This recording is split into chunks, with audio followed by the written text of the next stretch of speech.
Xin chào quý vị, chúng tôi là Sở Y tế quận Fairfax. Video này sẽ cho hướng dẫn cho quý vị để thay đổi ngôn ngữ qua tiếng Việt, để quý vị có khả năng để đọc thông tin địa phương cập nhật của coronavirus hoặc là COVID-19 trên trang web của chúng tôi. Thì trước bắt đầu bằng mở ra Internet. Sau đó bấm vô cái website của chúng tôi, fairfaxcounty.gov. Rồi ở trên bên phải bấm nút tròn. Bên trái mở ra danh sách ngôn ngữ. Kéo cái cục này xuống và chọn Vietnamese.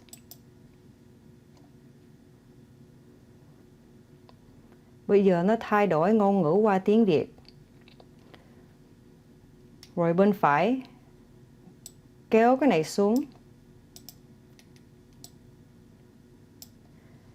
Và bên trái bấm Virus Corona để đọc thêm thông tin về coronavirus hoặc là COVID-19.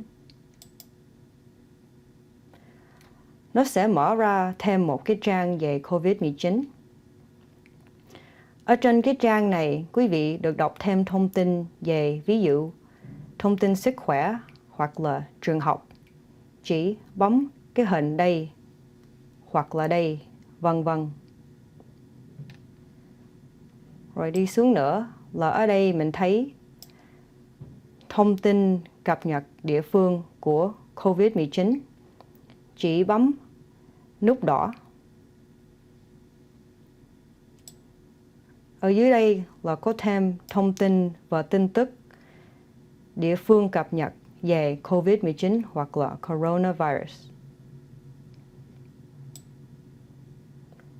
Ở dưới đây là có cách liên lạc với chúng tôi nếu quý vị có thêm câu hỏi về coronavirus hoặc là COVID-19. Chỉ gọi số điện thoại 703 267 3511. Quý vị được yêu cầu một người thông dịch. Quý vị cũng có được email chúng tôi bằng ffxcovid@fairfaxcounty.gov.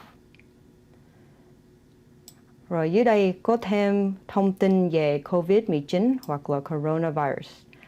Ví dụ, có tài nguyên thực phẩm cho gia đình. Nếu quý vị muốn đọc thêm đó thì chỉ chọn ở đây thôi.